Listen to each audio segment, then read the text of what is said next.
Why was I hidden away at table 17 with strangers when I was the one who paid $75,000 for this entire wedding? I sat near the kitchen doors and watched my daughter Jasmine glowing at the front of the room.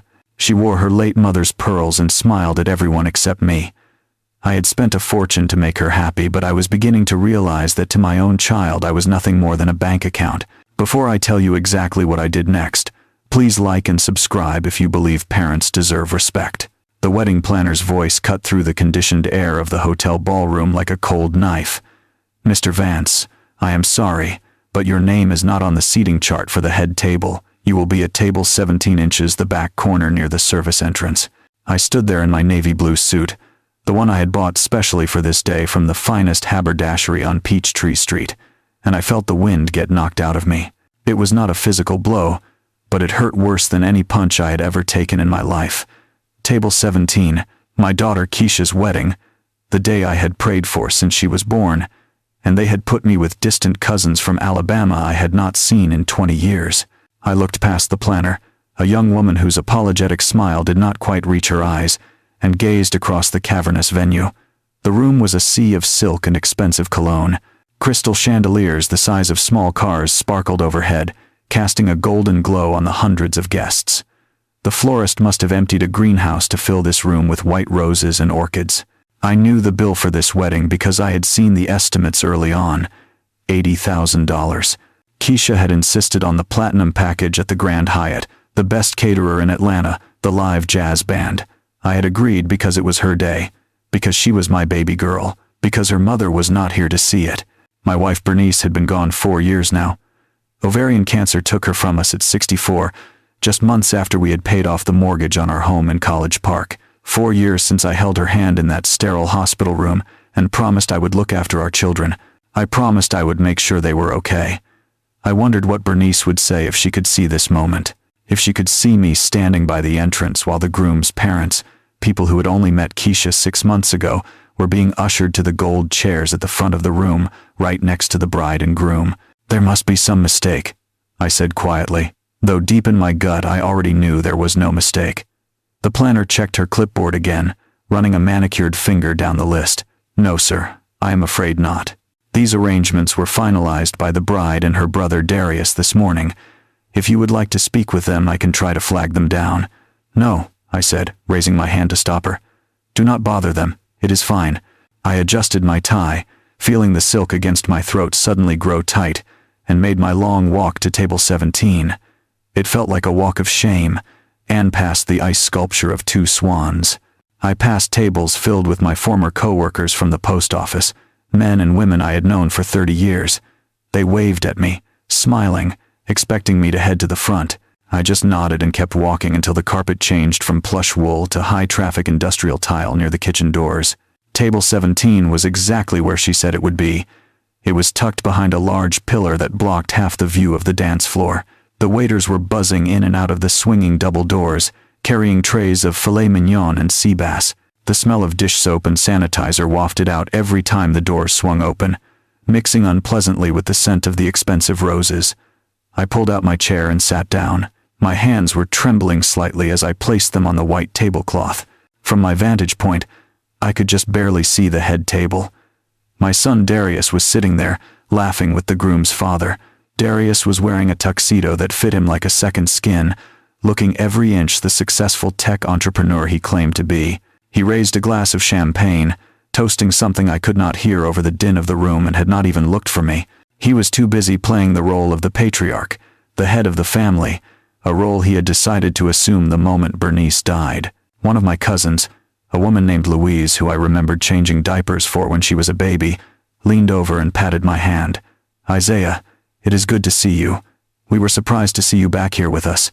I thought surely you would be up front with the wedding party. I forced a smile, masking the burning humiliation in my chest. You know how it is, Louise. They ran out of space up front. Just a mix-up. She nodded, but her eyes said she knew I was lying. Everyone at the table knew. In our community, in our families, the father of the bride has a place of honor. To put him by the kitchen, behind a pillar, was not an oversight. It was a statement. It was a public declaration that I was no longer necessary, that I was an accessory to be hidden away, an old man from a different time who did not fit the aesthetic of this new, shiny life my children were building. I watched Keisha enter the room to thunderous applause. She looked breathtaking. She was wearing her mother's pearl earrings, the ones I had given Bernice for our 30th anniversary. I had given them to Keisha that morning, wrapped in blue velvet. She had taken them with a quick thank you and tossed them into her makeup bag. Seeing them on her ears now should have made me happy. Instead, it felt like theft. She was wearing the symbols of our love, of the family we built, while treating the man who built it like a stranger. The waiters began serving the first course, a lobster bisque that smelled rich and creamy. I stared at my spoon, seeing my distorted reflection in the silver. I was Isaiah Vance. I was 68 years old. I had walked mail routes in the sweltering Georgia heat and the freezing rain for 35 years to put food on the table. I had saved every dime and had built a fortress of security for my family so they would never know the hunger I knew as a child. And this was my reward, to be hidden in the corner, to be erased. I took a sip of water, the ice clinking against the glass. The anger was there, hot and sharp, but underneath it was a profound sadness. It was the realization that my children did not just see me as old, they saw me as less, my frugality as poverty, my simple life as a failure. They thought I was just a retired mailman living on a pension, barely scraping by in an old house in a neighborhood they had deemed unsafe. They had no idea who I really was, no idea what I was really worth. The speeches dragged on for an hour, filled with inside jokes I did not understand, and references to vacations I had not been invited to join. When the band finally struck up a lively jazz number, the room transformed into a swirling mass of satin and tuxedo wool. I watched from the shadows of the kitchen pillar, nursing my water glass, waiting for a break in the crowd surrounding my daughter. I had one more thing to give her. In my pocket, wrapped in the same blue velvet as the earring she was wearing, sat Bernice's pearl brooch. It was the final piece of the set, a delicate arrangement of silver and pearls that my wife had worn on our wedding day 45 years ago. I had saved it for the reception, imagining I would pin it to Keisha's sash during the father-daughter dance. But there was no father-daughter dance. The schedule on the table indicated that the bride would dance with her brother instead. Another tradition stripped away, another message sent. Seeing a momentary gap in the wall of well-wishers, I pushed back my chair and navigated through the maze of tables. The air grew warmer as I approached the dance floor, thick with the scent of expensive perfume and sweat. I reached the edge of the white marble floor just as Keisha stepped away from a group of her sorority sisters. She looked radiant, flush with adrenaline and champagne, but her smile faltered the moment her eyes locked on mine. It was a subtle shift, a tightening of the jaw, a quick darting of the eyes to see who else was watching. "Daddy," she said, her voice pitched low. "What are you doing up here? You are supposed to be at your table." I ignored the sting of her tone and reached into my pocket. "I just wanted to give you this, Keisha. It is your mother's brooch, the one she wore when we got married. I thought maybe you could wear it now for the party. It completes the set." The speeches dragged on for an hour, filled with inside jokes I did not understand, and references to vacations I had not been invited to join. When the band finally struck up a lively jazz number, the room transformed into a swirling mass of satin and tuxedo wool. I watched from the shadows of the kitchen pillar, nursing my water glass, waiting for a break in the crowd surrounding my daughter. I had one more thing to give her. In my pocket, wrapped in the same blue velvet as the earrings she was wearing, sat Bernice's pearl brooch. It was the final piece of the set, a delicate arrangement of silver and pearls that my wife had worn on our wedding day 45 years ago. I had saved it for the reception, imagining I would pin it to Keisha's sash during the father-daughter dance. But there was no father-daughter dance. The schedule on the table indicated that the bride would dance with her brother instead. Another tradition stripped away, another message sent.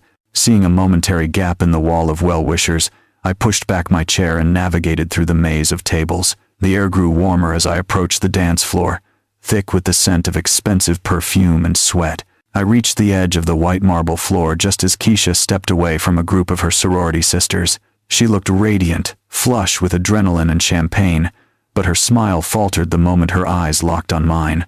It was a subtle shift, a tightening of the jaw, a quick darting of the eyes to see who else was watching.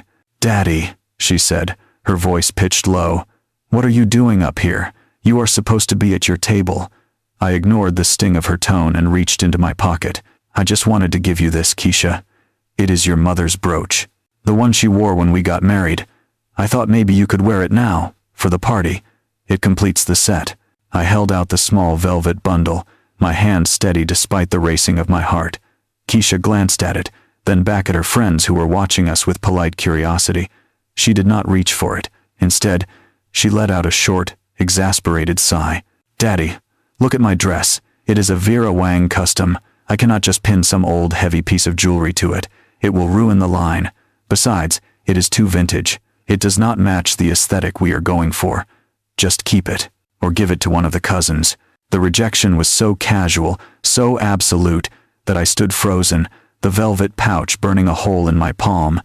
She was not just rejecting a piece of jewelry, rejecting her history. She was rejecting the woman who had birthed her, and the man who had raised her. Before I could find the words to respond, a heavy hand landed on my shoulder. I turned to see Darius looming over me, a half-empty glass of scotch in his hand. His face was flushed, his eyes glassy. "Everything okay here?" he asked, his voice booming over the music. "I'm just trying to give your sister a gift, Darius. Mom's brooch." Darius laughed, a harsh barking sound that drew looks from the nearby tables. "Man, Dad, give it a rest. Keisha does not want that old junk. And honestly, you are kind of cramping the vibe up here. Look at you." He stepped back, gesturing vaguely at my attire with his glass. "That suit, Dad, is that the same one you wore to church for the last decade? It is shiny in the elbows. You look like you just got off a shift at the post office. This is a black tie event. People are asking who the old guy in the cheap suit is." The music seemed to fade into the background, replaced by a high-pitched ringing in my ears. I saw the insecurity behind his arrogance. I saw the fear in his eyes that someone might discover he was not the self-made millionaire he pretended to be. He was attacking me because I was the only mirror that showed him his true reflection. I carefully placed the velvet pouch back into my pocket. I smoothed the front of my jacket, the one he had just mocked, the one I had paid for with honest labor. "I see," I said quietly. I did not raise my voice, did not cause a scene. I simply saw them clearly for the first time in years. "I see exactly where we stand." "Good," Darius sneered, turning his back on me to high-five one of his fraternity brothers. "Just go back to your table, Dad. Try not to embarrass us anymore." I did not go back to table 17. I turned around and walked straight toward the exit, past the tables of people who thought I was nobody. I pushed through the heavy double doors of the ballroom and out into the cool, quiet lobby of the hotel. The valet looked surprised to see me leaving so early, but he retrieved my 2015 Ford Taurus without comment. I drove in silence for 10 minutes, the city lights of Atlanta blurring past my window. The anger that had been simmering in my gut for 2 years began to cool, hardening into something solid and unbreakable. It was resolved. I pulled into the parking lot of a quiet gas station in Midtown, put the car in park, and pulled out my phone. It was 9:30 p.m. on a Saturday, but I knew he would answer. He always answered. Franklin Moses picked up on the second ring. His voice was gravelly, warm, and sharp as a tack. "Isaiah, everything all right? I thought you were at the wedding." "I was, Franklin. I was." There was a pause on the line. Franklin had known me for 40 years. He knew the silence of a man who had reached his limit. "What happened, Isaiah?" "They put me by the kitchen, Franklin. Table 17. And Darius just told me my money, my history, and my presence are an embarrassment to his new life." I heard the rustle of papers on the other end, the sound of a chair shifting. Franklin knew about the disrespect. He knew about the missed calls and the cold shoulders. We had prepared for this possibility, though we had both prayed it would never come. "I am sorry, my friend," Franklin said softly. "I am truly sorry." "Do not be sorry," I said, my voice steady. "Be ready. What do you want to do?" I looked at the digital clock on the dashboard. I thought about Bernice's brooch sitting in my pocket, unwanted. I thought about the debts I knew my children were hiding, the facade they were desperate to maintain. "Activate the protocols, Franklin. All of them. I want the trust locked down tight. I want the investigation file opened. And I want you to clear your schedule for Monday morning." "Consider it done," Franklin said. I hung up the phone and put the car in gear. As I drove home to my empty house, I did not feel lonely. For the first time in a long time, I felt powerful. They wanted to treat me like a ghost. Fine, I would become one. And they were about to learn that ghosts can haunt you in ways you never see coming. The house in College Park was quiet when I woke up the next morning. It was the kind of silence you only get when a house is fully paid for, when the walls are thick and the foundation is solid. I made my coffee in the percolator just the way Bernice used to like it, black and strong enough to wake the dead. I sat on my back porch watching the sun come up over the azaleas I had planted 20 years ago. My phone stayed in the kitchen. I knew there would be no calls. Not from Darius. Not from Keisha. They were likely sleeping off the champagne and the adrenaline of their performance, secure in the belief that they had put the old man in his place. I drank my coffee and dressed in my work clothes, khakis and a flannel shirt. I got in the Taurus and drove 6 miles to Westview Cemetery. It was a beautiful morning, the kind that makes you grateful just to have breath in your lungs. I parked near the old oak tree and walked the familiar path to her plot. The grass was freshly cut, smelling green and sweet. I stood over her headstone for a long time before I spoke. I tried, Bernice, I said to the granite. I tried to give them the benefit of the doubt. I tried to believe that the way they were acting was just grief or stress. A blue jay landed on the branch above me, tilting its head. But you were right, I continued, my voice thick in my throat. You were right about everything. They do not see me. They only see what they think they can take. I reached down and brushed a few stray leaves off her marker. I activated the protocols, baby. I am going to teach them. It is going to be hard, and it is going to hurt. But I promise you I will not let them destroy themselves or what we built. I stayed there for an hour, just sitting in the peace of her memory, gathering the strength I knew I would need for the war that was coming. Across town in Druid Hills, the morning was not nearly as peaceful. Darius woke up in his 4,000-square-foot master bedroom with a pounding headache and a mouth that tasted like copper. He rolled over, groaning, and reached for his phone on the nightstand. He expected to see congratulatory texts about the wedding speech he had given. Instead, he saw a notification from his bank. Asterisk alert, your transaction for $4,200 to the Grand Hyatt Valet Services has been declined. Asterisk, Darius sat up, the blood draining from his face. He swiped the notification away and opened his banking app. The balance flashed in red. Negative. The overdraft protection was maxed out. He had been shuffling money between 3 different credit cards and a business line of credit for 6 months, playing a shell game that was finally collapsing. His tech startup, the one he bragged about to everyone who would listen, had not signed a paying client in 8 months. The investors he claimed were lining up were actually creditors threatening lawsuits. He walked into his bathroom, staring at his reflection in the oversized mirror. The house was quiet because his wife and kids were still asleep, unaware that the second mortgage payment was 10 days late. He looked at the Rolex on his wrist. The one he told me was a gift, bought it on a credit card he could no longer pay. He needed a lot of cash, and he needed it fast. His mind immediately went to the only asset he knew of that was liquid and accessible. My house, Mom's insurance, the old man's savings. 10 miles north in Buckhead, Keisha was waking up to her own nightmare. She sat at the kitchen island of the rental house she and Terrence were pretending to own. On the counter sat the final invoice from the wedding planner. $15,000 due upon receipt. She had written the check yesterday knowing full well there was only $2,000 in the account. Terrence walked in, rubbing his eyes. He was a good-looking man, but he had the same weakness as my children. He liked the appearance of success more than the work required to achieve it. Did the transfer go through? He asked, pouring himself a glass of orange juice. Keisha shook her head, staring at the paper. No, my card is maxed out, Terrence, and yours is frozen until we pay the minimum balance. Terrence slammed the fridge door. Well, what are we going to do, Keisha? If that check bounces, they will sue us. It will be in the papers. My reputation will be ruined. Keisha looked out the window at the leased BMW in the driveway. She felt the walls closing in. The wedding was supposed to be her triumph, the moment she solidified her place in Atlanta society. Instead, it was the anchor dragging her to the bottom. I will call Daddy, she said quietly. Terrence scoffed. Your dad? The mailman? What is he going to do? Send us a book of stamps? You do not understand, she said, her eyes narrowing. Mom worked for 30 years. She had a pension. She had life insurance. Daddy has been living in that same house since the 80s. He has 0 expenses. He has to be sitting on something. But he is cheap, Terrence argued. You saw that suit. He is not going to just give it to you. He is old, Keisha said, a plan forming in her mind. He is lonely, and honestly, I do not think he is all there anymore. Did you see him yesterday? He looked confused. He tried to give me some old brooch right in the middle of the reception. He is slipping, Terrence. And if he is slipping, someone needs to step in and manage things for him. Darius called her 10 minutes later. He did not ask how her honeymoon started. He cut straight to the point. We have a problem, Keisha. I need liquidity. Me too, she whispered. We need to go see Dad, Darius said. We need to see what he is actually working with.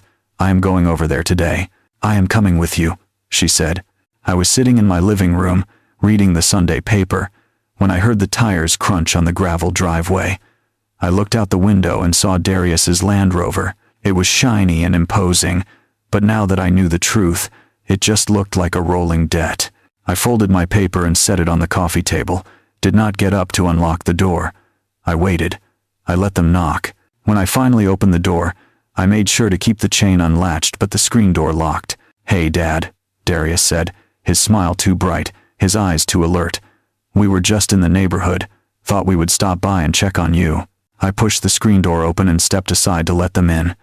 Darius walked in first, his eyes immediately scanning the room like he was an appraiser rather than a son. Keisha followed, clutching her designer purse tight against her side, as if she were afraid the furniture might reach out and stain it. The house smelled like lemon oil and old paper, the smell of a life lived quietly and carefully. It was the smell of their childhood, but they wrinkled their noses as if they had walked into a tomb. You know, Dad, Darius said, running a finger along the doorframe. This wood is rotting, I can feel the moisture. You probably have mold in the walls. You know, Dad, Darius said, running a finger along the doorframe. This wood is rotting, I can feel the moisture. You probably have mold in the walls. There is no mold, Darius, I said, closing the heavy oak door behind them. I had the inspection done last year. The house is solid. Darius shook his head, walking into the living room and tapping on the drywall with his knuckles. Inspectors miss things all the time, especially when they know the homeowner is older. They take advantage.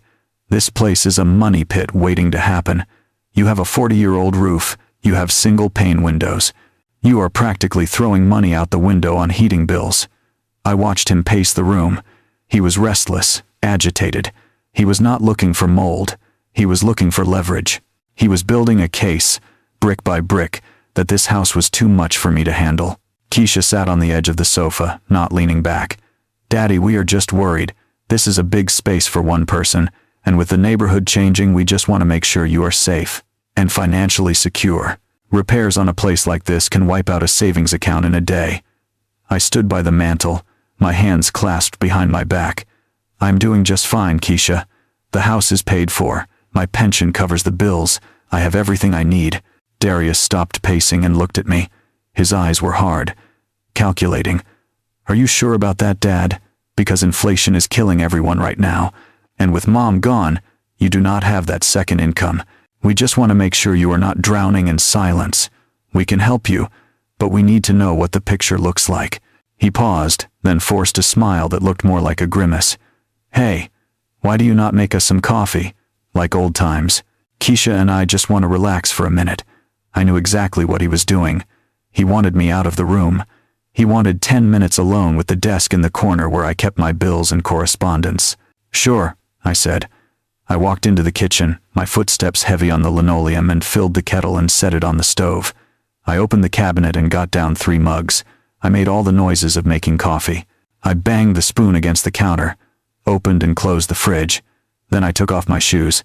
I moved silently back through the hallway, stopping just before the entryway to the living room. The floorboards there used to squeak, but I had fixed them 3 years ago, a fact Darius would have known if he ever visited. I peered around the corner. Darius was not relaxing.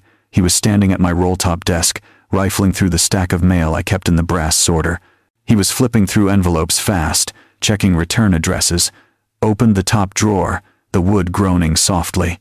He began digging through my file folders. Keisha was standing guard by the window, looking out at the street, chewing on her thumbnail. Find anything? She whispered. Nothing, Darius hissed. Just utility bills and junk mail. Where does he keep the bank statements?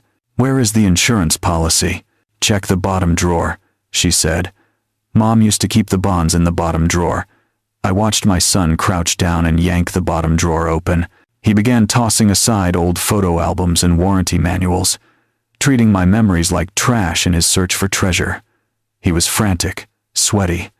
This was not the behavior of a concerned child. This was the behavior of a scavenger. I stepped back into the kitchen, put my shoes back on, and waited for the kettle to whistle. When it did, I let it scream for a full 10 seconds before taking it off the heat. I poured the water, put the mugs on a tray, and walked back into the living room. Darius was sitting on the sofa next to Keisha. The desk drawer was closed. The mail was back in the sorter, though the edges were not quite aligned the way I left them. He was breathing hard, trying to look casual. "Here we go," I said, setting the tray down on the coffee table. "Black for you, Darius. Cream and 2 sugars for you, Keisha." "Thanks, Dad," Darius said, reaching for the mug. His hand was shaking. "So," I said, sitting in my armchair. "You were saying something about the roof?" "Yeah," Darius said, taking a gulp of the scalding coffee. "I was just saying the market is hot right now, Dad. Historic highs. If you sold this place, you could get a lot of equity out, cash out. You could move into a nice condo, something managed, no repairs, no stress, and you would have a nice nest egg to live on." "And who would manage that nest egg?" I asked, watching the steam rise from my cup. "We would help you," Keisha chimed in quickly. "Michael and Darius are great with finance. They could invest it for you, make sure it grows. You would not have to worry about a thing." I looked at my daughter. I saw the desperation in her eyes. She needed me to sell this house so she could pay for the wedding she had just thrown. She needed me to be small so she could be big. "I am not selling," I said calmly. "This is my home. Your mother is in every room of this house. I am not leaving." Darius set his mug down hard. Coffee sloshed over the rim onto my table. "You are being stubborn, Dad. You are not thinking clearly. You are holding on to a sinking ship. The only thing sinking here, Darius, is your patience." He stood up, his face turning red. He looked around the room one last time, his eyes lingering on the desk he had just violated. "We are just trying to look out for you," he snapped. "But if you do not want our help, fine. Just do not come crying to us when the roof caves in." He stormed toward the door. Keisha stood up, gave me a pitying look, and followed him. "We will call you later, Daddy," she said. "Please just think about it." I waited until I heard the Land Rover peel out of the driveway.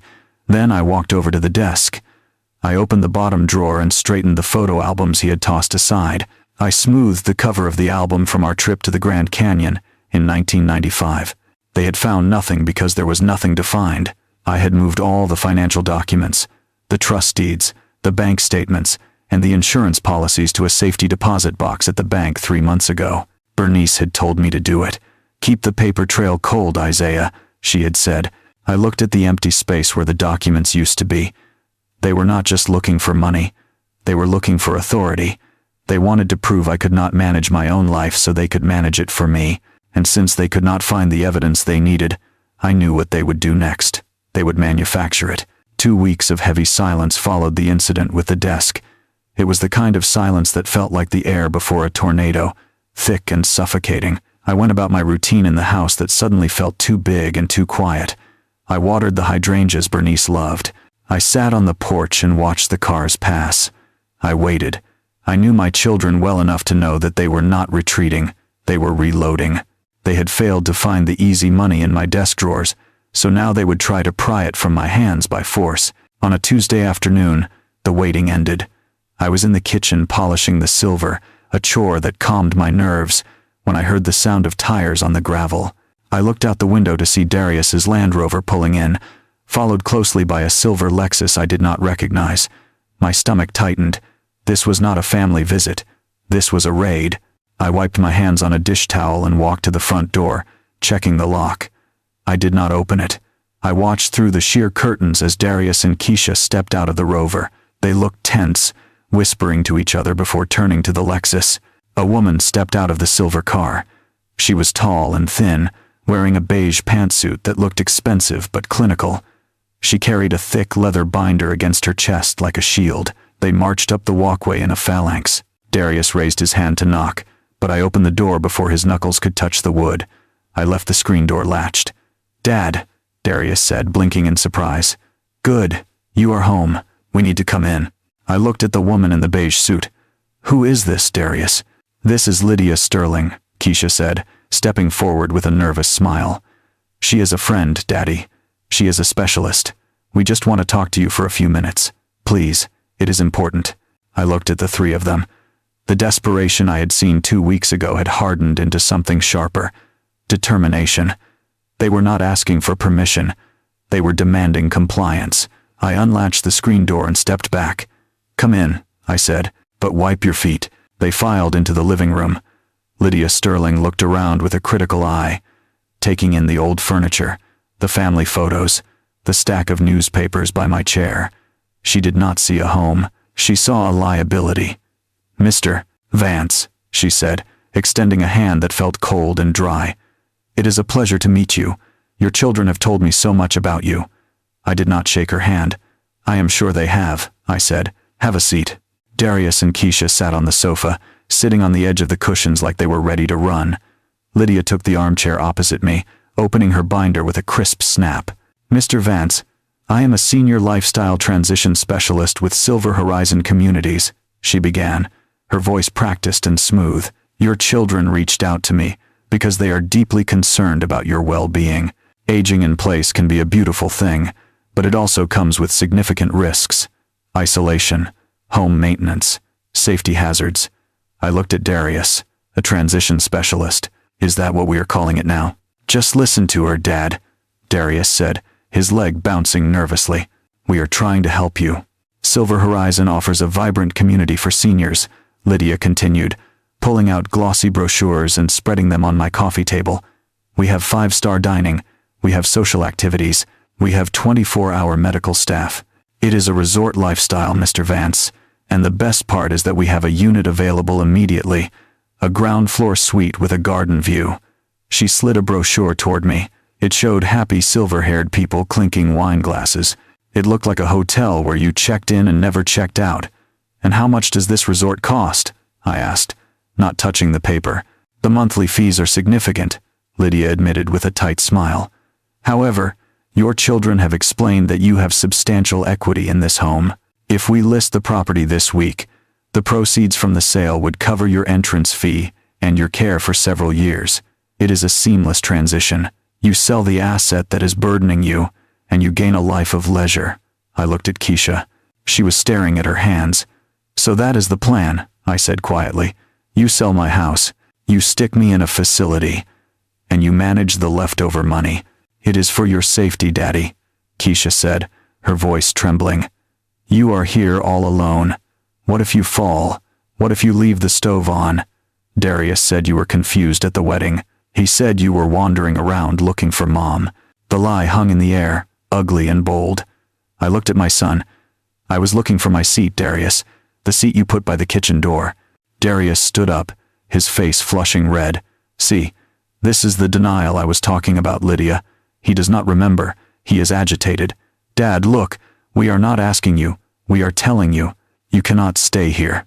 The house is rotting. The neighborhood is changing. You are not capable of managing this anymore. He reached into his jacket pocket and pulled out a document.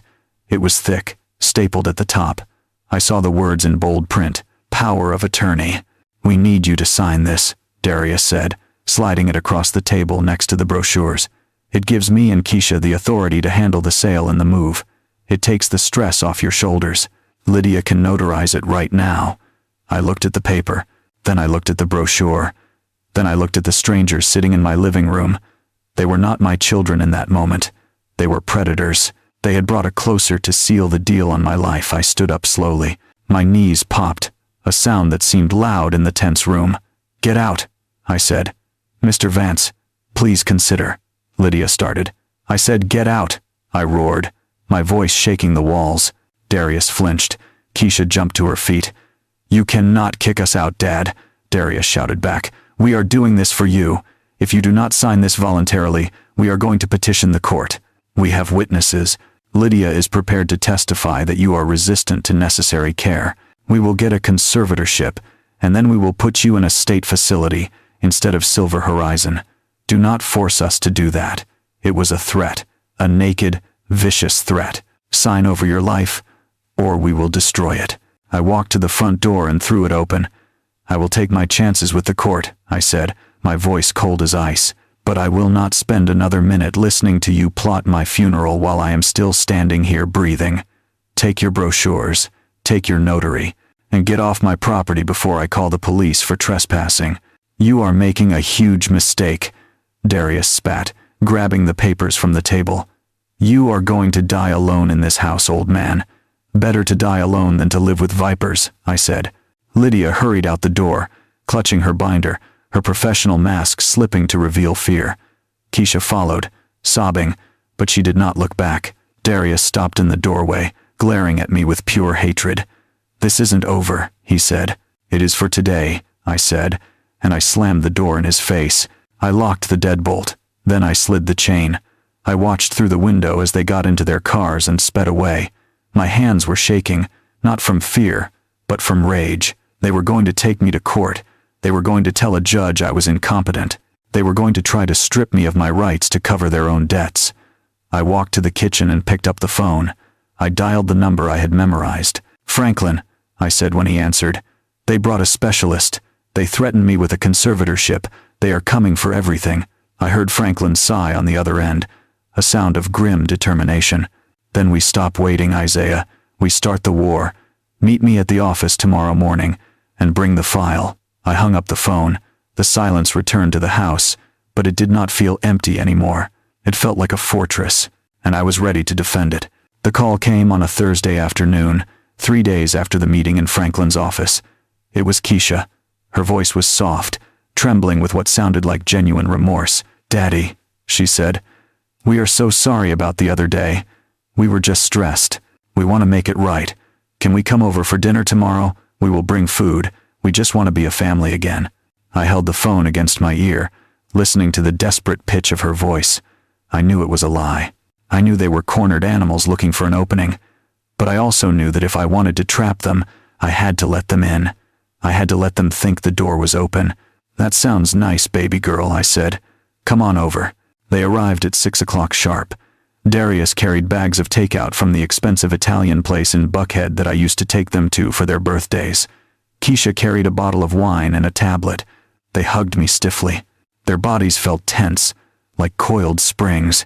We brought lasagna, Darius said, forcing a smile that showed too many teeth. Your favorite. I watched them move through my kitchen. They were moving with a synchronized purpose that made the hair on the back of my neck stand up. This was not a dinner. It was a tactical operation. Darius set the food on the counter. Keisha poured the wine. They chattered about the weather, about the Braves game, about anything except the elephant in the room. We sat in the dining room. The lasagna was good, but it tasted like ash in my mouth. I watched them eat. They were rushing, glancing at each other with secret signals I could not decipher. After we finished, Keisha stood up. Daddy, come into the living room. I want to show you the proofs from the wedding photographer. There are some really good ones of you. I looked at Darius. He was still sitting at the table, picking at a piece of bread. I will clean up, Dad, Darius said. You go look at the pictures. Let me do the dishes for once. I hesitated. My instincts screamed at me to stay in the kitchen, to watch him, but I needed to see how far they would go. I needed them to commit the crime so I could prove the punishment. Okay, I said. Thank you, son. I followed Keisha into the living room. She sat on the sofa and patted the cushion beside her. I sat down. She opened her tablet and started scrolling through photos. They were beautiful pictures, vibrant and sharp. There I was in the background of the ceremony, looking stoic. There was Keisha dancing. There was the cake. She kept talking, fast and breathless. Look at this one, Daddy. And this one. Do you remember this song? She was leaning in close, blocking my view of the hallway. She was the screen. She was the distraction. From the kitchen, I heard the clinking of plates, then the sound of water running, then silence. Keisha scrolled slower now. Her eyes flicked toward the hallway. Suddenly, a smell hit me. It was faint at first, then unmistakable, the heavy, rotten egg stench of natural gas. I sniffed the air. Keisha, do you smell that? I asked. Smell what? She asked, her voice going up an octave. I do not smell anything. Look at this picture of Michael. The smell got stronger. It was filling the house. I stood up. Keisha grabbed my arm. "Daddy, wait, where are you going?" she cried out. I pulled my arm away and walked toward the kitchen. As I reached the doorway, the scene unfolded like a play they had rehearsed a dozen times. The back burner of the stove was on full blast. The gas was hissing loudly, but there was no flame. A tea kettle sat on the counter next to it, cold. And standing by the back door, holding his phone up with the camera lens pointed directly at me, was Darius. "Oh my God, Dad," Darius shouted, his voice fake and theatrical. "The stove. You left the stove on again." He did not move to turn it off. He kept the phone steady, recording my reaction. I walked over and twisted the knob to the off position. The hissing stopped. I looked at the burner. It was cold. I had not used the stove since breakfast. We had eaten takeout lasagna out of the foil containers. I had not made tea. I turned to face my son. The camera was still rolling. "I did not touch this stove, Darius," I said, my voice calm. "Dad, stop lying," Darius said, narrating for the audience of his future judge. "We were in the dining room and you came in here to make tea. You forgot to light it. You could have blown the house up. This is exactly what we were talking about. You are not safe here." He turned the camera to Keisha, who had rushed in behind me, covering her mouth with her hands in a performance of shock. "I cannot believe it," Keisha whispered. "He left the gas on. He is going to kill himself." They were framing me. They were staging a near-fatal accident to prove I was incompetent. It was not just cruel. It was criminal. They were willing to fill my house with explosive gas, risking all of our lives, just to get a 30-second video clip that would grant them control of my estate. I looked at the red recording light on Darius's phone. I looked at the fear in Keisha's eyes, fear that was real now because she knew they had crossed a line. "Turn the camera off, Darius," I said. "I am keeping this for evidence, Dad," Darius said, backing toward the door. "We cannot let you stay here. This proves it. You have dementia. You are a danger to yourself and others." He was breathless, triumphant. He had his smoking gun. "You turned that knob, Darius," I said. "You waited until Keisha distracted me, and you turned the gas on." "You are confused, Dad," Darius said, a smirk touching the corner of his lips. "That is the disease talking. Come on, Keisha. We need to go. We cannot stay here. It is not safe." They retreated toward the front door, moving fast now. They had what they came for. "We are going to get you help, Daddy," Keisha called out as she ran to the car. "I promise." I stood in the kitchen, the smell of gas still lingering in the air. I listened to the sound of their engines revving, the tires squealing as they peeled out of the driveway. They were rushing to file. They would send that video to their lawyer tonight. They would file for an emergency ex parte hearing first thing in the morning. They thought they had just nailed the coffin shut on my independence. I walked to the sink and poured a glass of water. My hands were steady. My heart was cold. They had made their move. They had committed the act. There was no going back now. They had not just bitten the hand that fed them. They had tried to cut it off. I took a sip of water and looked at the stove. It was a good appliance. Reliable. It did exactly what you told it to do. Unlike my children. I pulled my phone from my pocket and dialed Franklin. "They did it," I said. "They staged a gas leak. They have it on video." "Did they hurt you?" Franklin asked, his voice sharp. "No," I said, "but they tried to blow up my character. They are going to file tomorrow." "Let them file," Franklin said. "We are ready." I hung up the phone. I went to the front door and locked it. Then I went back to the kitchen and cleaned up the remains of the lasagna. I scraped their leftovers into the trash. I washed the forks they had used to eat my food while they plotted my demise. I dried the plates and put them away. Then I went to my bedroom and packed a small bag, a fresh shirt, my good tie, a handkerchief. I set the bag by the door. Tomorrow was going to be a long day. Tomorrow, the mailman was going to deliver something they never expected. Justice. The morning sun rose over College Park, with a deceptive calm, casting long shadows across the lawn I had manicured for 40 years. I sat on my front porch in my rocking chair, a cup of coffee cooling in my hand, watching the street. I knew they would move fast. Darius and Keisha were running on fear now, and fear makes people efficient. They had the video. They had the narrative. Now they just needed the seal of the state to make it official. At 10 o'clock, the neighborhood quiet was broken by the heavy rumble of an engine. It was not a luxury car this time. It was a Fulton County Sheriff cruiser, white with gold lettering, moving slowly down the street. It slowed as it passed Mr. Henderson's house, then turned into my driveway. Mr. Henderson, who was trimming his hedges, stopped his shears and stared. Mrs. Higgins across the street pulled back her curtains. My children had wanted a spectacle, and now they had one. I did not stand up. I stayed in my chair, rocking slowly, as the deputy stepped out of the vehicle. He was a big man, wearing sunglasses and a uniform that creaked with the weight of his belt. He adjusted his hat and walked up the path, his eyes scanning the property. "Isaiah Vance," he called out. "I am Isaiah Vance," I said, setting my coffee down. The deputy walked up the steps. He did not look threatening. He looked bored. To him, this was just another Tuesday, just another family dispute wrapped in legal paper. "I have some documents for you, Mr. Vance," he said, extending a thick envelope. "You are being served with an emergency petition for temporary conservatorship. There is a hearing scheduled for Thursday morning at 9 o'clock. You will need to sign here to acknowledge receipt." I took the clipboard from him. My signature was steady, a sharp contrast to the trembling hand of the man my children claimed I was. I handed it back. "Have a good day, deputy," I said. He touched the brim of his hat and walked back to his car. I waited until he backed out of the driveway and disappeared down the street.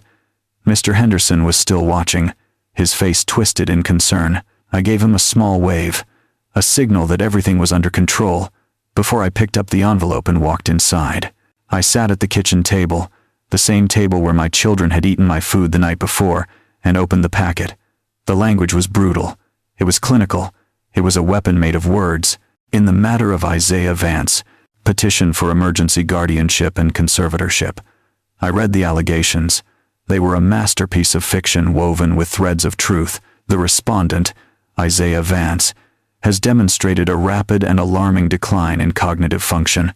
On May 12th, the respondent became disoriented at a public event, requiring removal from the venue. On May 28th, the respondent exhibited aggressive and paranoid behavior toward family members and healthcare professionals. On June 2nd, the respondent endangered his own life and the lives of others by leaving a gas stove unattended and unlit, resulting in a near-fatal accumulation of natural gas in the home. Video evidence is attached as Exhibit A. I flipped to the affidavit signed by Darius.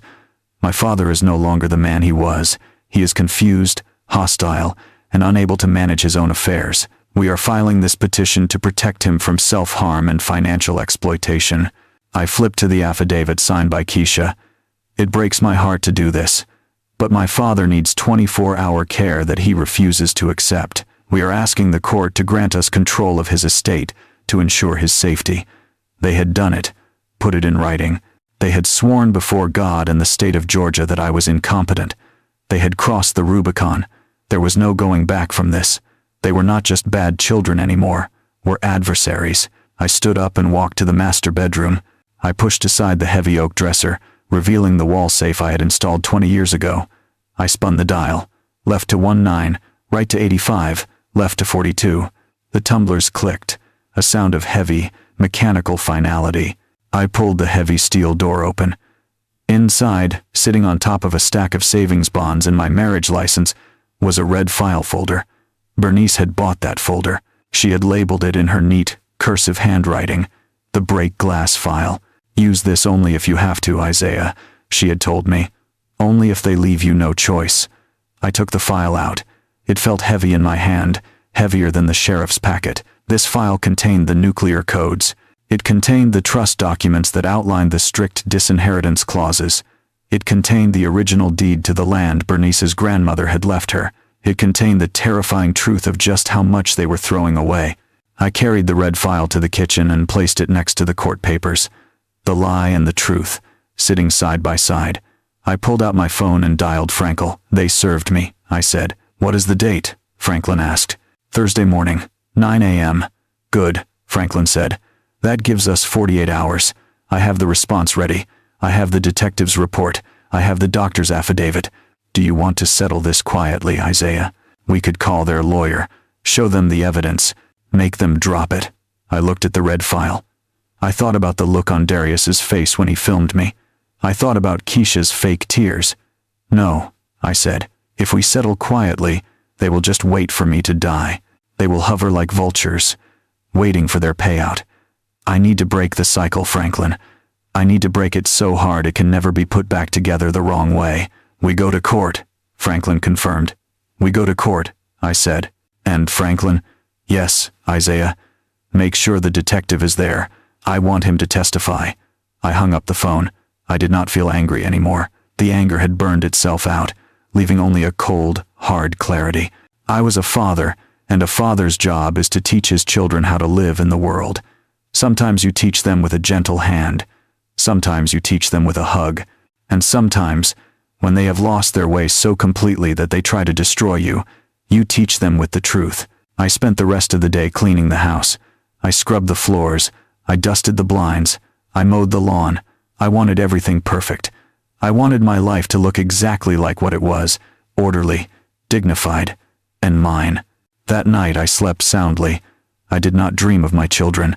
I dreamed of Bernice. She was standing in the garden, wearing her pearls, smiling at me. "Stand tall, Isaiah," she whispered. "Stand tall."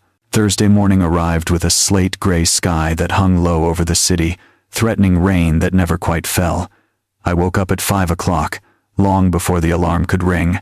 The house was silent, but it was not the empty silence of loneliness anymore. It was the expectant silence of a battlefield before the first cannon fires. I showered and shaved, taking my time, staring at the face in the mirror. It was a face lined by years of sun and wind from walking my route, a face that had seen joy and sorrow in equal measure. My children claimed this face belonged to a confused old man. Today, I would show them it belonged to a father who was done retreating. I dressed in my charcoal suit, the fabric stiff and formal. I tied my tie with a double Windsor knot, precise and tight. I polished my shoes until I could see the reflection of the overhead light in the black leather. Then I went to the kitchen table. The red file Bernice had prepared sat there, a silent brick of evidence. I placed it into my leather briefcase, the one I had used for union meetings back in the day, and snapped the latches shut. The sound echoed in the kitchen like a gunshot. I drove the Taurus downtown, merging into the rush-hour traffic on the connector. The city was waking up, oblivious to the private war being waged in its heart. I parked in the public lot 2 blocks from the courthouse, ignoring the valet stands and the reserved spaces. I needed the walk. I needed the cold morning air in my lungs. Franklin Moses was waiting for me on the wide stone steps of the Fulton County Superior Court.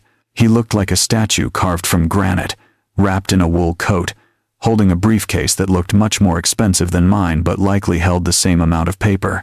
He watched me approach, his eyes dark and unreadable. "You look ready, Isaiah," he said as I reached the top step. "I am as ready as I will ever be," I said. "Do they know about the detective?" "No," Franklin said, turning to look at the heavy brass doors. "They think this is going to be a formality. They think they are going to walk in there, cry a few tears about your decline, show that video, and walk out with the keys to your kingdom. They have no idea there is a train coming the other way." We walked through security. The metal detectors beeped. The guards patted us down. It felt invasive, but I understood the necessity. We were entering a place where lives were dismantled and rearranged on paper. When we got to the 3rd floor, the hallway outside courtroom 4B was crowded. Lawyers whispered to clients. Families sat on benches looking exhausted. And there they were. Darius and Keisha stood near the water fountain huddled with their lawyer. She was a sharp-looking woman with blonde hair pulled back in a severe bun, wearing a suit that screamed high hourly billing. Darius was wearing a navy suit that looked brand new, probably put on a credit card he had maxed out that morning.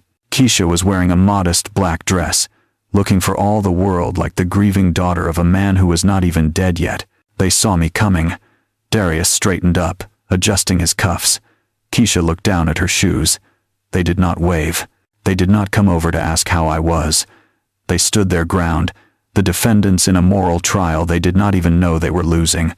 "Mr. Vance," their lawyer said as we passed, nodding curtly. I did not acknowledge her. I did not look at my children. I walked past them and pushed open the double doors of the courtroom. The room was smaller than I expected, smelling of floor wax and old wood. The gallery was empty save for a few bored-looking clerks and, in the back row, Detective Holloway. He gave me a barely perceptible nod. He was the surprise witness. The grenade Franklin was waiting to pull the pin on. We sat at the defense table. The wood was cool under my hands. I placed my briefcase on the floor next to me, keeping the red file close. Darius and Keisha entered a moment later, taking their seats at the plaintiff's table. They whispered to their lawyer, who was arranging her papers with aggressive efficiency. She pulled out a laptop and a portable projector. I knew what that was for. The video, the gas stove lie. "All rise," the bailiff called out. We stood as Judge Harrison entered. He was an older man, balding, with wire-rimmed glasses and a face that looked like it had heard every lie ever told in the city of Atlanta. He took his seat behind the high bench and opened a file. In the matter of the emergency petition for guardianship and conservatorship of Isaiah Vance, he read, his voice dry. "Are all parties present?"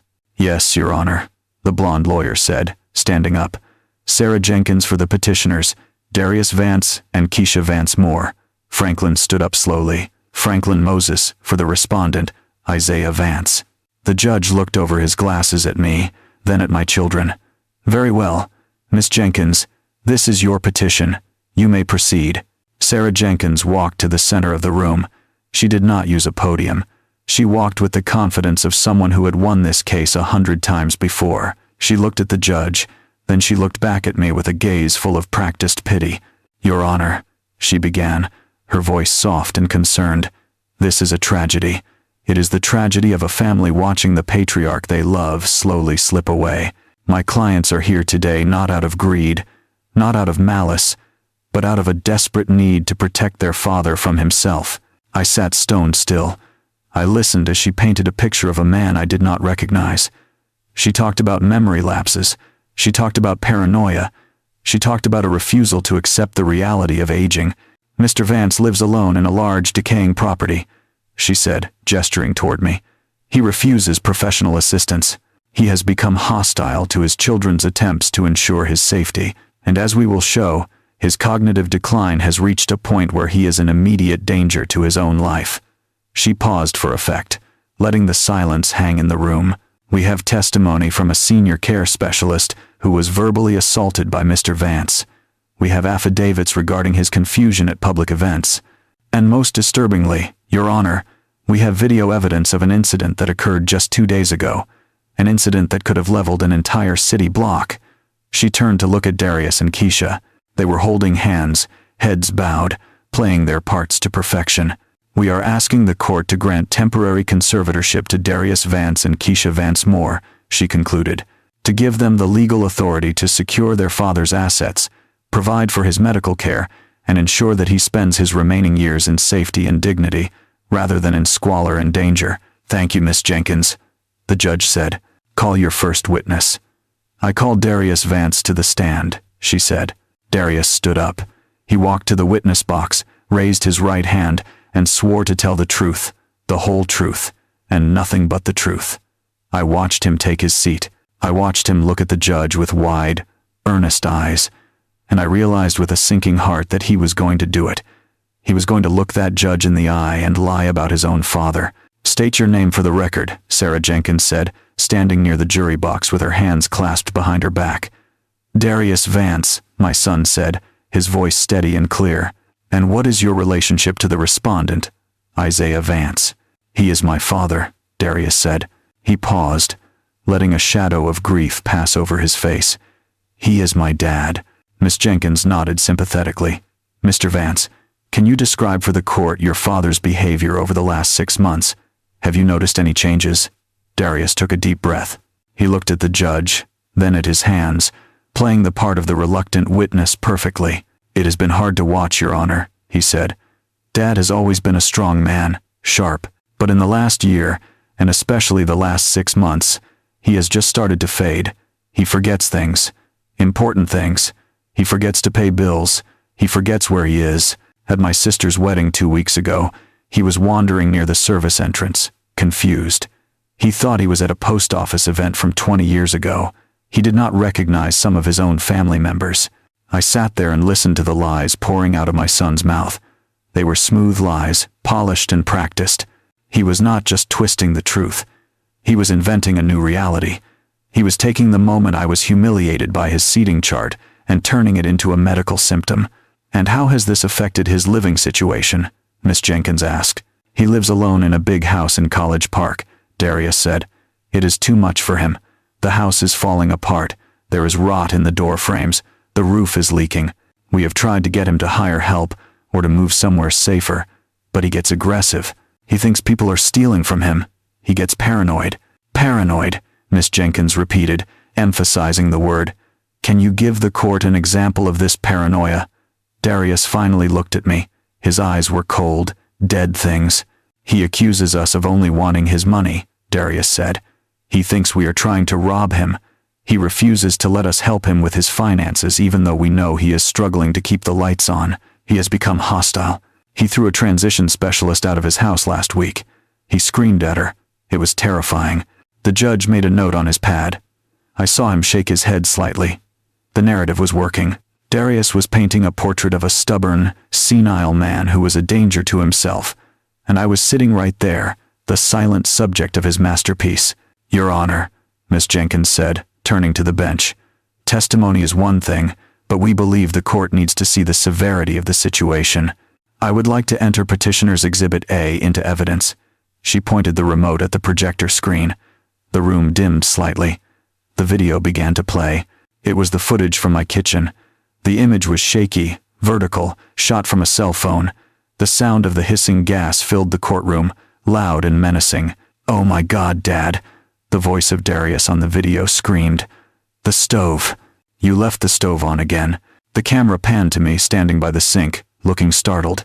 It zoomed in on my face. In the grainy footage, I did not look angry or wise. I looked confused. I looked like an old man caught in a mistake. The video Darius narrated continued.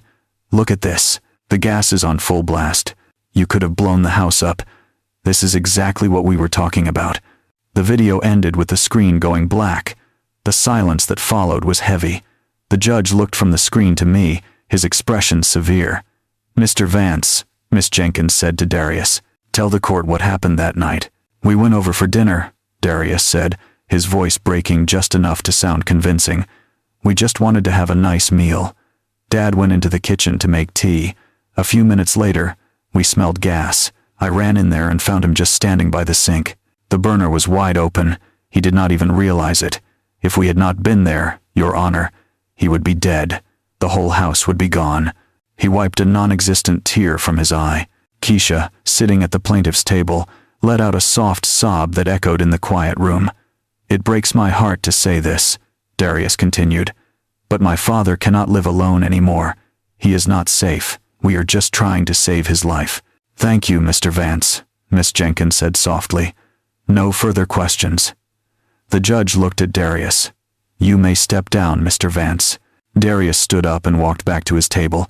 He sat down next to his sister and put his arm around her. They looked like the perfect picture of grieving, dutiful children. They had done it. They had laid out their case. They had presented their evidence. They sat there confident that they had just secured their inheritance and solved their debt problems with a 15-minute performance. Judge Harrison turned his gaze to the defense table. He looked at me over the rim of his glasses. His eyes were not unkind, but they were filled with the heavy weight of what he thought he had to do. Mr. Moses, the judge said, does the respondent have any witnesses to call, or do you wish to make a statement regarding the petition? Franklin stood up. He buttoned his jacket slowly. He did not look worried. He looked like a man who was holding a royal flush in a game of penny poker. We do have witnesses, Your Honor, Franklin said, his voice booming in the small room, and we have evidence that will provide a very different context for the video the court just viewed. The judge raised an eyebrow. Proceed, Mr. Moses. Franklin walked to the center of the room. He did not look at the judge. He looked directly at Darius and Keisha. The defense calls Dr. Eris Thorne to the stand. Darius stiffened. He leaned over and whispered something to Keisha. They had not expected a doctor. They had expected me to rave and rant. They had expected a fight, but they had not expected a defense. Dr. Thorne walked in. He was a tall man with silver hair and the bearing of someone who had spent 40 years studying the human brain. He took the stand and swore the oath. Dr. Thorne, Franklin said, you are Mr. Vance's primary care physician. Is that correct? It is, the doctor said. I have treated Isaiah for 15 years. And when was the last time you examined him? 3 days ago, Dr. Thorne said. Mr. Vance came to me for a full cognitive evaluation. And what were your findings? Darius and Keisha were staring at the doctor now, their fake grief replaced by a very real tension. My findings were that Isaiah Vance has the cognitive function of a man 20 years his junior, Dr. Thorne said clearly. His memory is perfect. His reasoning is sharp. I administered the Montreal Cognitive Assessment. He scored a 30 out of 30. There is absolutely no evidence of dementia, Alzheimer's, or cognitive decline of any kind. In my medical opinion, he is fully capable of managing his own affairs. Thank you, Doctor, Franklin said. Miss Jenkins shot up from her chair. Objection, Your Honor. The doctor was not present during the gas incident. A cognitive test in a sterile office does not disprove the reality of the danger we just saw on video. The judge nodded. Overruled, but the point is noted. The doctor may step down. Franklin waited for the doctor to leave. Then he turned back to the judge. Your Honor, the petitioners claim their father is confused. They claim he is paranoid. They claim he believes people are stealing from him. Franklin paused. He walked back to our table and picked up the red file. We intend to prove that Mr. Vance is not paranoid, Your Honor. We intend to prove that he is simply observant. The defense calls Detective James Holloway to the stand. The air left the room. Darius turned pale. Keisha grabbed his arm. They watched in horror as the thick-set man from the back row stood up and walked through the swinging gate. They knew who he was. They did not know his name, but they knew the look of a man who carried bad news. As Detective Holloway took the stand, I looked at my son. For the first time since the trial began, he looked at me, and in his eyes, I saw the first flicker of the truth dawning on him. He realized, in that moment, that he had walked into a trap. State your occupation for the court, Franklin said, standing comfortably in the center of the room with his hands in his pockets. I am a private investigator licensed in the state of Georgia, Detective Holloway said, his voice rasping like sandpaper. I specialize in forensic accounting and asset recovery. And were you hired to investigate the financial background of the respondent, Isaiah Vance? No, Holloway said flatly. I was hired to investigate the financial backgrounds of the petitioners, Darius Vance and Keisha Vance Moore. Objection, Sarah Jenkins shouted, leaping to her feet. Her face was flushed. Your Honor, the financial status of my clients is irrelevant. This hearing is about the competency of their father, not their bank accounts. Franklin turned to the judge. Your Honor, the petitioners claim their motive is solely the protection of their father.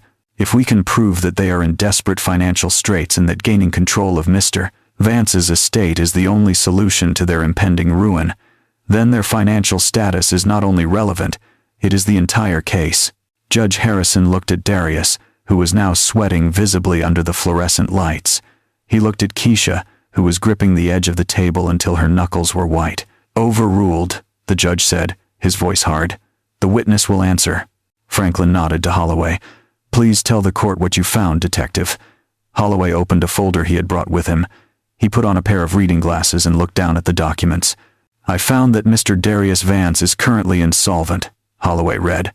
He has outstanding debts totaling $412,000 to unlicensed private lenders. His business has been inactive for 18 months. He has taken out 3 personal loans in the last 90 days, all of which are currently in default. The silence in the courtroom was absolute. The only sound was the hum of the air conditioning and the scratching of the court reporter's machine. And Miss Vance Moore? Franklin asked. Mrs. Vance Moore is currently facing foreclosure on her primary residence, Holloway continued, flipping a page. She has received 2 notices of default. Her credit cards are maxed out to a total of $45,000. Her husband was recently terminated from his employment for financial improprieties. Franklin let the words hang there. He walked over to the jury box, even though there was no jury, and leaned against the railing. So in your professional opinion, Detective, would you say the petitioners have a financial incentive to acquire control of their father's assets? Objection, Jenkins said, but her voice was weak. Calls for speculation. Sustained, the judge said, but he did not look at the lawyer. He was staring at Darius with a look of cold realization. I have no further questions for this witness, Franklin said. Miss, Jenkins declined to cross-examine. She knew the damage was done. She whispered furiously to Darius, who was shaking his head, his face a mask of panic. Franklin walked back to our table. He looked at me. It is time, Isaiah. The defense calls the respondent, Isaiah Vance, to the stand. I stood up. My legs felt heavy, but I forced them to move. I walked past my children. I could smell the fear coming off them. It smelled like sweat and cheap cologne. I took the stand. I raised my right hand. I swore the oath. Mr. Vance, Franklin said, standing near the defense table, you heard your son testify that you are confused, that you are paranoid, that you forget who people are. Is that true? No, I said. My voice was steady. It was the voice I used when I read scripture at church. It was deep and resonant. I know exactly who I am. I am Isaiah Vance. I reside at 402 Maple Drive. I served the United States Postal Service for 37 years, and I know exactly who my children are. Franklin nodded. Let us talk about the video, Isaiah. The incident with the stove. Your son claims you left the gas on. He claims you were confused. Tell the court what happened. I looked at the judge. I wanted him to see me. Not the caricature my son had painted, but the man. They came over for dinner, I said. It was a surprise. They brought lasagna. We ate in the dining room. Keisha asked me to come into the living room to look at photos on her tablet. She sat very close to me. She kept showing me pictures, blocking my view of the kitchen. I heard Darius get up. He said he was going to clean the dishes. I paused. I looked at Darius. He refused to meet my eyes. A few minutes later, I smelled gas. I asked Keisha if she smelled it. She said no. She tried to keep me in the chair, but the smell got stronger. I went into the kitchen. Darius was standing by the back door holding his phone up. The gas was hissing. The burner was turned all the way to the high position, but it was not lit. Did you turn that burner on? Franklin asked. I did not, I said. We had wine with dinner. I did not make tea. I did not boil water. And there is one thing the video does not show. What is that? Franklin asked. The kettle, I said. In the video, you see a kettle on the stove. But if I had been trying to make tea, if I had turned the gas on 10 minutes before, as they claim, that kettle would have been warm from the pilot light or the ambient heat. But when I reached over to turn the gas off, my hand brushed the kettle. It was ice cold, stone cold. It had been placed there seconds before the video started. I saw the judge write something down. He circled it. Mr. Vance, Franklin said quietly, why do you think your children would do this? Why would they stage an accident? Why would they try to have you declared incompetent? I looked at my hands. They were working hands. Hands that had built a life. Because they are drowning, I said softly. And they think I am a life raft. They think if they can sell my house, they can pay their debts. They think I am just an old man standing in the way of their salvation. They do not see a father anymore. They see an asset. And they were willing to destroy my name and my freedom to liquidate it. The courtroom was silent. Even the court reporter had stopped typing for a second. I love my children, I said, looking at Keisha, who was crying into her hands. I love them enough to forgive them for a lot of things, but I love them too much to let them destroy themselves with easy money, and I respect myself too much to let them lock me away for a crime I did not commit. Thank you, Mr. Vance, Franklin said. Miss Jenkins stood up. She looked at her notes. She looked at her clients. She looked at me. She closed her folder. No questions, Your Honor. I stepped down from the stand. I walked back to my seat. I did not feel triumphant. I felt a heavy, aching sadness. I had just exposed my children as liars and frauds in a court of law. I had saved my life. But I had broken my heart. Judge Harrison took off his wire-rimmed glasses and rubbed the bridge of his nose. The sound was a soft, dry friction in the silence of the courtroom. He looked at the stack of papers on his bench, the petition my children had filed, the affidavits they had sworn to, and then he looked at the video screen, which was now dark. He did not look at the lawyers. He looked directly at Darius and Keisha. You used my court, the judge said, his voice low and dangerous, as a tool for extortion. Darius tried to stand up. Your Honor. We were just... Sit down, Judge Harrison snapped. The crack of his voice made Keisha jump. I have sat on this bench for 22 years. I have seen families fight over money. I have seen greed. I have seen betrayal. But I have rarely seen children so desperate to liquidate their father's life that they would manufacture evidence of dementia to do it. The judge picked up the petition and held it in the air. You claimed your father was incompetent. You claimed he was a danger to himself, yet the testimony today shows that the only danger in Mr. Vance's life is the financial incompetence of his children. You are drowning in debt, so you tried to turn your father into a life raft. You tried to strip a man of his dignity because you could not pay your own bills. He dropped the papers back onto the desk. It was a heavy, final sound. Petition denied, he said. The dismissal is with prejudice, meaning you cannot file this again. Furthermore, I am finding that this petition was brought in bad faith. I am ordering the petitioners, Darius Vance and Keisha Vance Moore, to pay all legal fees incurred by the respondent. I am also forwarding the transcript of these proceedings and the video evidence to the district attorney's office for review regarding potential charges of perjury and filing false instruments. Keisha gasped, a wet, choking sound. Darius looked like he had been punched in the gut. Their lawyer, Miss Jenkins, was already packing her briefcase, distancing herself from the radioactive fallout of her own clients. "Get out of my courtroom," Judge Harrison said. He banged the gavel. It sounded like a gunshot ending the war. Franklin reached over and squeezed my shoulder. "It is over, Isaiah. You won." I stood up. I did not feel like a winner. I felt like a survivor of a natural disaster, standing in the wreckage of what used to be my home. I picked up my briefcase, the one holding the red file, and walked toward the aisle. I had to pass them to leave. Darius and Keisha were still sitting at their table, stunned into silence. As I passed, Darius reached out and grabbed my sleeve. "Dad," he whispered. "Dad, wait." I stopped. I looked at his hand on my charcoal suit jacket, the same jacket he had mocked at the wedding. "Let go of me," I said. He pulled his hand back as if he had been burned. "Dad, please, you have to understand, the sharks, the loans. They are going to kill me. If I do not pay them, they are going to hurt us. We did not want to do this. We had no choice." "You always have a choice, Darius," I said. "You chose to lie. You chose to betray me. We are going to lose everything." Keisha sobbed, looking up at me with mascara running down her cheeks. "The house, the cars.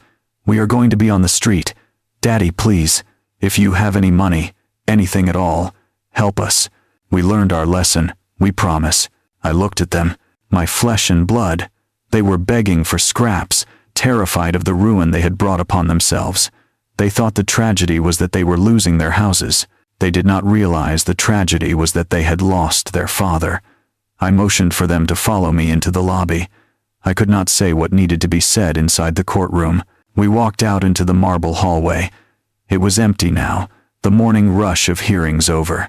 The light streamed in through the high windows, illuminating dust motes dancing in the air. I walked to a bench and set my briefcase down. I clicked the latches open. "You want to know about money," I said. "You destroyed our relationship because you wanted the equity in my house. What did you think it was worth? 300,000, 400, maybe 450, Darius mumbled, wiping his face. "Enough to clear the debts." I reached into the briefcase and pulled out the red file. I opened it and took out the deed to the downtown property Bernice had inherited. I took out the trust documents that showed the current valuation of the assets. "Your mother and I made a decision 5 years ago," I said, holding the papers but not handing them over. "We decided to live simply. We decided to drive old cars and live in our old house because we wanted to raise children who valued character over cash. We wanted to see if you could build your own lives before we gave you the foundation of ours." I turned the paper around so they could see the bottom line. The number was bold and black, $8,300,000. Darius's eyes went wide. He stopped breathing. Keisha stopped crying and stared at the page, her mouth falling open. $8 million, Darius whispered. "You have $8 million. I had $8 million, I corrected him. And it was all going to be yours. It was in a trust. The plan was to give you access to the interest when you turned 40, provided you had shown you were responsible, provided you treated your family with respect." I closed the folder. The sound was soft, but it hit them like a hammer. "But there is a clause," I said. "A disinheritance clause. If any beneficiary attempts to attack the competency of the grantor, or attempts to seize control of the estate against the grantor's wishes, they are immediately removed from the trust." I looked at my son. I looked at my daughter. "You did not just lose a lawsuit today," I said. "You walked away from a legacy that would have taken care of your children and your grandchildren. You traded $8 million for a lie about a gas stove. No, Keisha wailed. No, Daddy, you can't. That is Mom's money. She wouldn't want this. Your mother wrote the clause, I said. She saw this coming. She told me that if you ever tried to take what you did not earn, I was to cut you off. Completely. Darius looked sick. He leaned against the wall, sliding down until he was crouching on the floor, his head in his hands. He was doing the math. He was realizing that his greed had cost him more than he could ever earn in 100 lifetimes. So what happens to it? He asked, his voice hollow. It goes to charity, I said. It goes to people who will appreciate it. It goes to scholarships for kids who do not have fathers to bail them out. I put the red file back in my briefcase and snapped the lock shut. I am going home now, I said. Do not come to my house. Do not call my phone. If you show up on my doorstep, I will call the police and I will show them the judge's order. You wanted to be independent adults. You wanted to make your own decisions. Today is the first day of your new lives. Good luck. I turned and walked away. I heard Keisha screaming my name. I heard Darius punching the wall. I did not look back. I walked out of the courthouse and into the bright, hot Atlanta sun. I felt lighter than I had in years. The weight of their expectation was gone. The burden of their failure was no longer mine to carry. I was alone, yes, but I was free. And for the first time in a long time, the air tasted sweet. The days following the trial were quiet in College Park. The phone did not ring. The driveway remained empty. But while my house was peaceful, the world outside was crashing down on my children. I did not need to talk to them to know what was happening. I heard it from cousins. I heard it from friends at church. And I saw the public records that Franklin sent me as confirmation that the fire we lit in the courtroom was burning through the dry rot of their lives. The fall did not happen all at once. It happened in slow, humiliating stages. Darius was the first to crumble. The loan sharks he had borrowed from were not interested in his excuses or his failed lawsuits. When they realized he was not going to get control of my estate, they called in their debts. Darius had to liquidate everything. The Land Rover that he loved so much was repossessed in the driveway of his Druid Hills home while his neighbors watched from their lawns. 2 weeks later, he filed for Chapter 7 bankruptcy. It was a total liquidation. The bank took the house. The creditors took the furniture. The expensive suits he wore to look like a CEO were sold to a consignment shop. He moved into a one-bedroom apartment in a complex near the airport. It was noisy and cramped, far cry from the mansion he had tried to steal from me. He got a job selling used cars at a lot on Memorial Drive.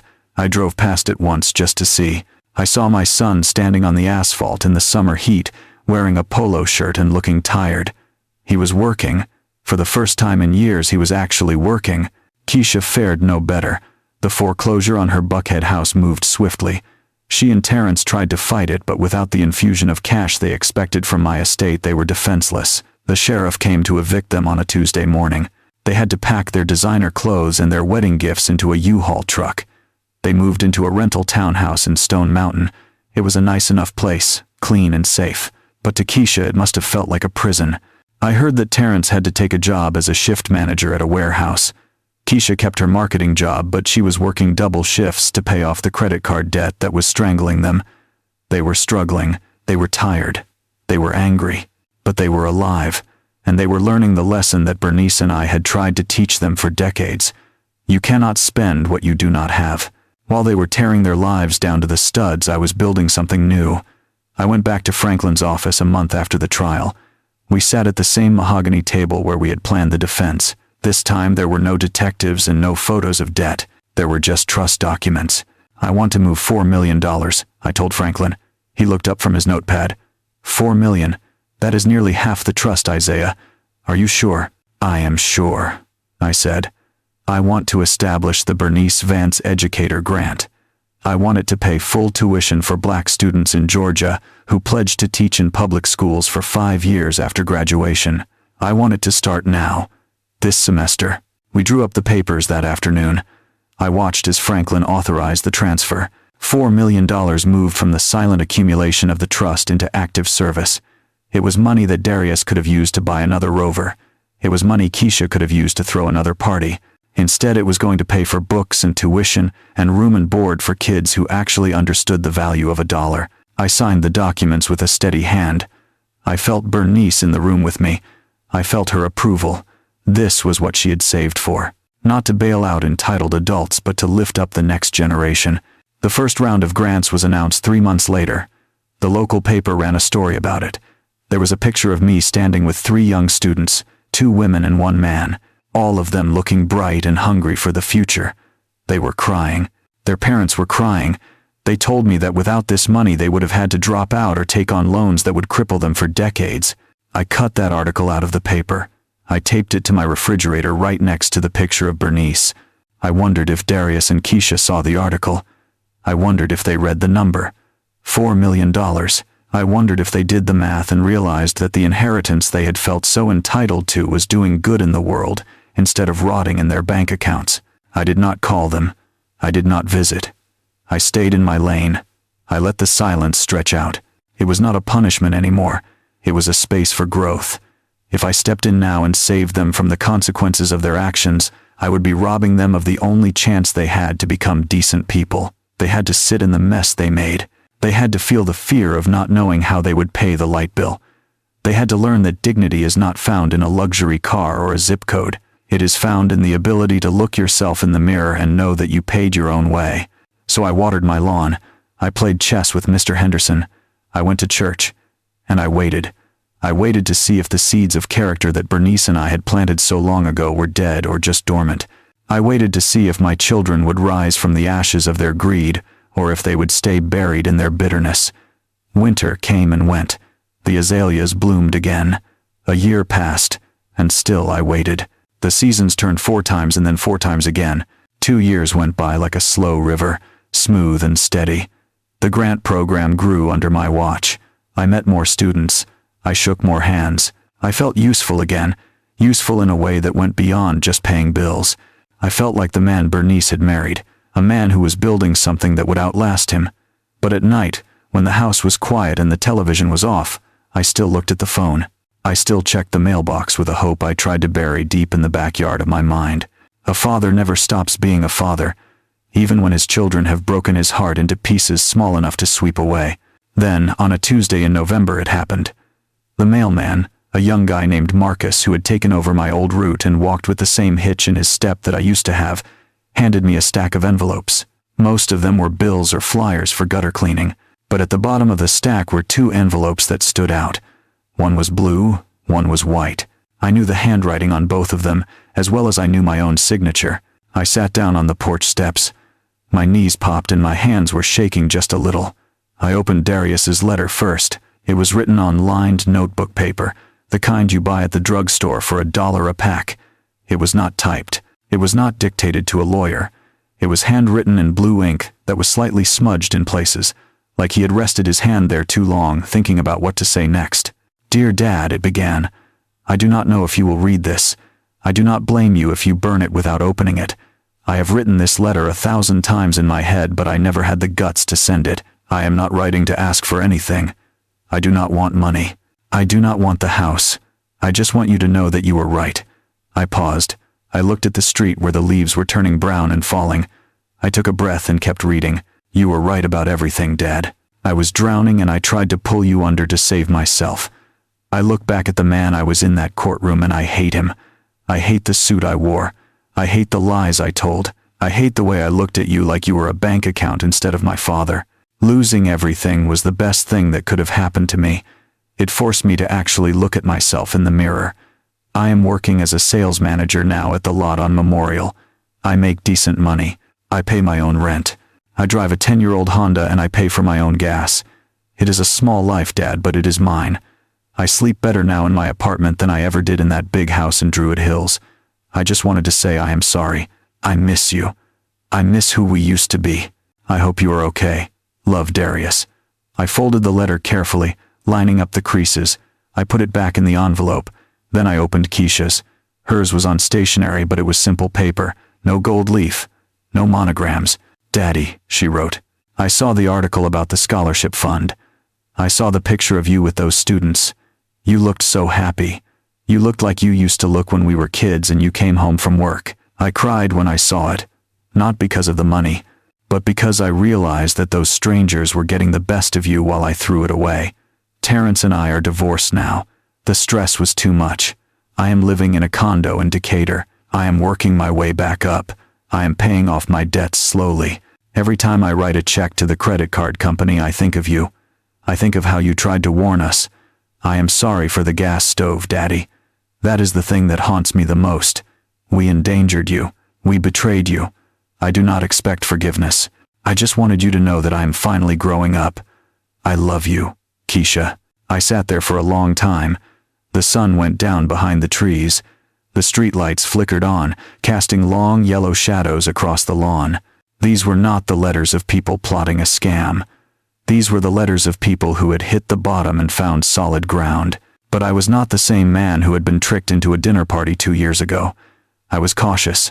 I had been burned, and the scar tissue was thick. I needed to see it with my own eyes. The next day I got in the Taurus. I drove to the car lot on Memorial Drive. I parked across the street in a shopping center lot, sitting low in my seat. I watched. I saw Darius. He was walking the lot, showing a young couple a sedan. He was wearing a windbreaker with the dealership logo. He looked older. He had lost weight in his face, but he looked solid. He shook the man's hand. He smiled. It was a genuine smile, not the shark smile he used to wear. He was not selling a dream. He was selling a car. I watched him for an hour. He worked hard. He did not check his phone every 5 seconds. He did not look over his shoulder. Then I drove to the office park in Decatur where Keisha worked. I waited until 5 o'clock. I saw her walk out. She was not driving a luxury car. She walked to a bus stop on the corner. She stood there in her coat waiting for the number 15 bus. She looked tired. She looked humbled. But she held her head up. She got on the bus without looking around to see who was watching. She paid her fare and sat by the window. I drove home in the dark. My heart was full. It was a complicated feeling. It was pride mixed with sorrow. They had finally become the adults I wanted them to be, but it had cost us years of time. It had cost us the natural closeness of family. I walked into my kitchen. I looked at the picture of Bernice on the fridge. They learned, baby, I said to the empty room. It took fire and it took rain, but they learned. I took the red file out of the briefcase where it had stayed for 2 years. I opened it. I looked at the trust documents. The money was still there. The remaining $4 million. It had grown a bit with interest. It was sitting there waiting for a purpose. I knew what I had to do, but I was not going to rush. Reconciliation is not a sprint. It is a marathon. I had to be sure. I had to make them earn it not with money but with consistency. I sat down at my desk. I took out a piece of paper and a pen. I wrote 2 notes. They were identical. I got your letter. I am glad you are doing well. Come for Sunday dinner. 1 p.m. Roast beef. Do not be late, Dad. I put them in envelopes. I stamped them. I walked to the mailbox at the end of the driveway and put the red flag up. It was a small gesture, a crack in the door. But for people who had been locked out in the cold for 2 years, it would feel like a sunrise. I walked back to the house. I had a roast to buy. I had potatoes to peel. And for the first time in a long time, I had a reason to set the table for 3. That Sunday at 1 o'clock, the driveway was not empty. Darius pulled in first, driving his 10-year-old Honda Civic. It was clean and waxed, but it had a dent in the rear bumper. Keisha arrived a minute later in a rideshare. She walked up the driveway wearing a simple dress and sensible shoes, holding a store-bought apple pie. I watched them from the window. They looked nervous. They looked like teenagers coming home after breaking a curfew, knowing they were in trouble but hoping for mercy. I opened the door before they could knock. "Hello, Daddy," Keisha said softly. "Hello, Dad," Darius said. He did not try to hug me. He stood with his hands in his pockets, respectful of the distance I had set. "Come in," I said. "The roast is ready." We sat at the dining room table, the same table where we had sat during the gas stove incident 2 years prior. The memory of that night was in the room with us, a ghost sitting in the empty 4th chair. But we ignored it. We passed the potatoes. We passed the green beans. We talked about the weather. We talked about the Braves. Then Darius put down his fork. "Dad," he said, looking me in the eye, "I sold 6 cars this week. It is not a lot compared to what I used to pretend to make, but I made the commission honestly. I am up for a promotion to floor manager next month." "That is good, son," I said. "I am proud of you." Keisha looked up. "I paid off the last of the wedding debt last week," she said. "It took me 2 years of double shifts. But I am in the black. I have 0 balance." I nodded. That is a good feeling, baby girl. The best feeling. The dinner did not fix everything. There were no tears of joy or cinematic hugs. It was awkward. It was fragile. But it was real. When they left that afternoon, they did not ask for money. They did not ask about the house. They just thanked me for the food and said they would see me next week. And they did. They came the next Sunday, and the Sunday after that. Years began to stack up like the bricks of a strong wall. We rebuilt our family one meal at a time. I watched my children transform. Darius worked his way up from sales to general manager of the dealership. He never bought a flashy car again. He saved his money. He met a nice woman, a nurse who drove a Ford Focus, and they got married in a small ceremony in the park. I stood beside him as his best man. Keisha started her own small consulting business working out of her apartment. She did not chase high-profile clients. She worked with small businesses, helping them balance their books. She found joy in the details. She found peace in living within her means. They were tired sometimes. They were stressed about bills sometimes. But they were dignified. They carried themselves with the quiet confidence of people who know they can survive the storm because they have already walked through the fire. 5 years after that first Sunday dinner, I turned 75. Darius and Keisha insisted on throwing me a party. They did not rent a ballroom. They did not hire a caterer. They hosted it in my backyard. Darius manned the grill, cooking ribs and chicken. Keisha made the potato salad and the cake. They invited Mr. Henderson from next door. They invited Franklin Moses. They invited the scholarship students who had graduated and were now teaching in schools across Atlanta. I sat in my lawn chair watching my family. The sun was setting, casting a golden light over the yard. My children were laughing. They were serving food to my friends. They were not looking at me with calculation. They were looking at me with love. After the cake was cut and the guests had left, I asked Darius and Keisha to sit with me on the porch. The cicadas were singing in the trees. The air smelled of charcoal and summer rain. I have something to show you, I said. I reached under my chair and pulled out the red file, the same red file I had revealed in the courthouse hallway 5 years ago. Darius stiffened. Keisha went still. They remembered this file. It was the symbol of their greatest failure. You know what is in here, I said. We know, Darius said quietly. But it does not matter, Dad. We do not need it. We are doing fine. I know you are, I said. That is why we are having this conversation. I opened the file. I pulled out the updated trust documents. There is $4 million left in the account, I said. It has been sitting there growing interest while you were growing character. Your mother and I always wanted you to have it. But we wanted you to be ready for it. I looked at them.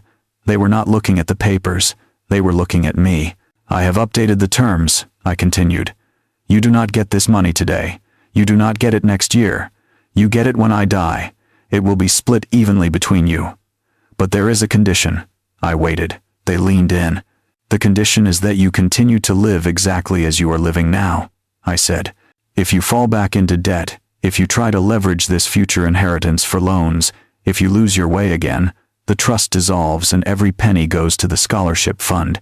Franklin is the executor. He will be watching. Darius looked at the papers, then he looked at his Honda parked in the driveway. He smiled, a real deep smile that reached his eyes. Keep it, Dad, he said. Keep it in the trust. I do not want to touch it. I like my life. I like knowing that what I have is mine. If it comes to us later, fine. It will go to my kids' college fund. But I do not need it to be happy. Keisha took my hand. She squeezed it tight. Mom would be proud, she whispered, not of the money, but of us. I looked at my children. They were no longer the entitled strangers who had demanded I sell my home. They were the people Bernice had dreamed they would be. They were strong. They were honest. They were free. I closed the red file and set it on the table. I am proud too, I said. We sat there on the porch as the stars came out over College Park. We did not talk about millions of dollars. We talked about Darius's new wife. We talked about Keisha's garden. We talked about the past with forgiveness and the future with hope. I am Isaiah Vance. I am 75 years old. I live in a paid-off house. I drive a 15-year-old car, and I am the richest man in the world, not because of the money in the bank, but because I saved my family. I taught them the hardest lesson of all, and they learned it. Bernice was right. She was always right. You have to be willing to lose your children to save them. You have to let them fall so they can learn how to stand, and when they finally stand up on their own 2 feet, that is the only legacy that matters. The hardest lesson for a parent to learn is that constant generosity does not always breed gratitude. I thought that by funding my daughter's dream wedding I was proving my love, but I was actually fueling her entitlement. We cannot simply give our children the world on a silver platter.